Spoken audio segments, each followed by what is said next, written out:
The next in our series of foundational falsehoods of creationism is a logical fallacy illustrative of the fundamental sophistry behind the creationism movement. The idea that really believing something is the same thing as knowing it. Every religion claims to believe as they do because of reason, education, or intelligence given by their God in revelation. But whether they admit it or not, all of them are assuming their preferred conclusions on faith, and this would still be true even if all of their gods exist. Believe as hard as you want to, but convincing yourself, however firmly, still can't change the reality of things. Seeing is believing. But seeing isn't knowing. Believing isn't knowing. Subjective convictions are meaningless in science, and eyewitness testimony is the least reliable form of evidence. For example, if I go into my front yard and I see a large sauropod walking down the middle of my street, I will of course be quite convinced of what I see. I may even be more satisfied when I follow the thing and find that I can touch it, maybe even ride it if I want to. When I gather sense enough to run back for my camcorder, I may not be able to find the beast again because I don't know which way it went. But that doesn't matter because I saw it, I heard it, felt it, smelt it, and I remember all that clearly with a sober and rational mind. But somehow, I'm the only one who ever noticed it, and of course no one believes me. Some other guy says he saw a dinosaur too, but his description was completely different, such that we can't both be talking about the same thing. So it doesn't matter how convinced I am that it really happened. It might not have. When days go by and there are still no tracks, no excrement, no destruction, no sign of the beast at all, no other witnesses whose testimony lends credence to mine, and no explanation for how a 20-meter-long dinosaur could just disappear in the suburbs of a major metropolis, much less how it could have appeared there in the first place, then it becomes much easier to explain how there could be only two witnesses who can't agree on what they think they saw than it is to explain all the impossibilities against that dinosaur ever really being there. Positive claims require positive evidence. Extraordinary claims require extraordinary evidence, and that's what I'd need, since what I propose isn't just extraordinary, it's impossible. But since there's not one fact I can show that anyone can measure or otherwise confirm, then my perspective is still subjective, and thus uncertain. Eventually, even I, the eyewitness, would have to admit that although I did see it, I still don't know if it was ever really there, regardless whether I still believe that it was. I'm a geoscience major at the University of Texas. I'm a student of paleontology, which if you don't know is the study of ancient life forms. We're always finding new things in the fossil record. That record is already much more rich than any layman would ever suspect, and some of the many things we found there are pretty weird. So all kinds of things might be there, including this. I call it Godzillasaurus Dios. Is it possible that this once existed?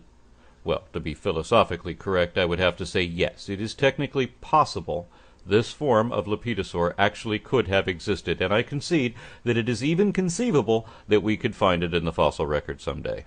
But let's forget what is possible and concentrate on what is probable. Is there any reason to believe this particular gargantuan lizard actually did exist? No, nothing at all. I mean, there were several old folklorish movies about it, and there are a heck of a lot of kaiju fans who would love it if this thing were really real once. But apart from some fanatic devotees and their beloved fiction, what evidence is there for Godzilla? Not one thing which can be verified by anyone. Consequently, there is every indication that the king of the monsters is just a made-up character. If I found a 5-toed footprint, the size of a whole T-Rex, that at least would be something, but it still wouldn't be enough to justify the illustration, would it? I would need volumes more evidence than that. I mean, how can I claim to know all these details about something I can't even show was ever real? Especially if I have no reason to imagine such a thing in the first place. Still, I live in a country where I have a constitutionally guaranteed freedom to believe whatever I want, and I'd really like to believe that something like this existed once. No one can conclusively prove that no extinct reptile could have looked like this, right? We'll never discover every species that ever lived, and absence of evidence is not evidence of absence, so don't I still get to believe Godzilla was real if I want to? What if I then went on to list all sorts of other details I supposedly knew about Godzillasaurus? What color it was, or what its reproductive peculiarities were, or the unique way it would respond to certain stimuli, and I say all this as if I had the facts and test results necessary to prove each point, when I really don't have any indication that anything like this ever even lived at all. What if I still didn't stop there? What if I didn't just say Gojira could have existed?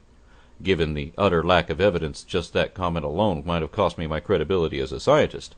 If I even said he probably existed, my reputation would be ruined because I can't substantiate that claim. But let's say I went several steps beyond too far and stated flat out that he did exist. Not that I think he existed or that I believe that he did, but that I knew he did. What happens to my credibility then? Can one even say something like that and still be trusted anymore? If I have no positively indicative evidence at all to back me up, and thus can't prove I'm right about anything I profess to know, then if I go ahead anyway and confidently posit that Godzillasaurus did in fact roam the Japanese islands 2 million years ago, would that be an honest claim? Normally, anyone disreputable enough to flatly affirm such positive proclamations without adequate support would lose the respect of his peers and be accused of outright fraud. Anyone but a religious advocate, that is. When allegedly holy men do the exact same thing, then it's not called fraud anymore. It's called revealed truth instead.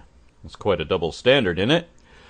Like when some minister gets on stage at one of those stadium-sized churches to state as fact who God is and what he wants, hates, needs, won't tolerate, or will do, for whom, how, and under what conditions. They don't have any data to show they're correct about any of it, yet they speak so matter-of-factly. Even when they contradict each other, they're still completely confident in their own empty assertions. So why do none of these tens of thousands of head-bobbing, mouth-breathing, glassy-eyed wanna-believers have the presence of mind to ask, how do you know that? Well, for those of you who never asked the question, here's the answer. They don't know that. There's no way anyone could know these things. They're making it up as they go along. These sermons are the best possible example of blind speculation asserted as though it were truth and sold for tithe. If anyone or everyone else would be called liars for claiming such things without any evidentiary basis, then why make exceptions for evangelists? For these charlatans are obviously liars too. The clergy are in the same category of questionable credibility as are commissioned salesmen, politicians, and military recruiters. You could raise a community of children to believe in Cthulhu if you always insist that he's true. If you make them worship him regularly and pray to him in fear, begging for signs or impressions revealing his existence to them, then at least some of those children will eventually claim to have experienced that God, despite the fact that he only ever existed in fiction. Occultists, transcendentalists, and faith healers of every religion know the auto-deceptive power of faith.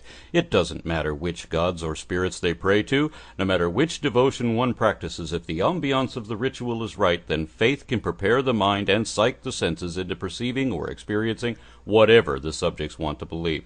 Seemingly miraculous feats and visions occur in every faith because faith itself is the cause of them, rather than whatever devotees may have faith in. That has to be the case because faith is the only common bond between all religious beliefs.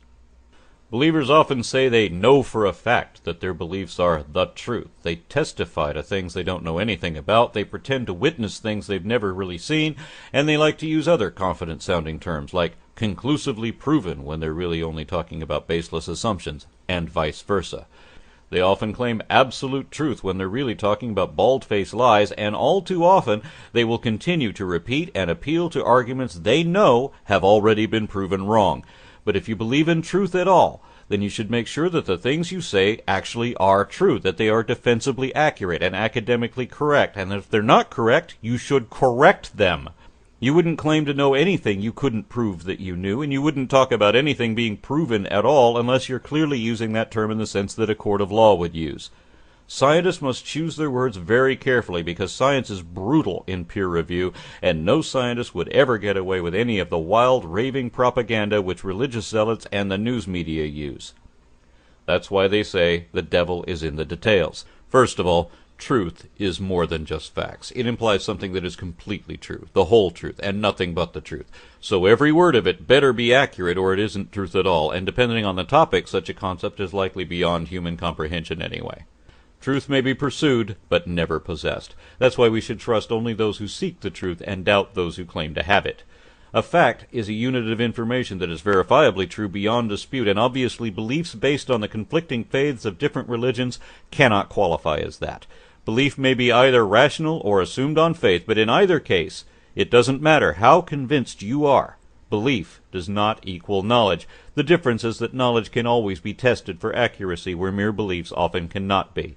No matter how positively you think you know it, if you can't show it, then you don't know it, and you shouldn't say that you do. Nor would you if you really cared about the truth. Knowledge is demonstrable, measurable. But faith is often a matter of pretending to know what you know you really don't know, and that no one even can know, and which you merely believe, often for no good reason at all.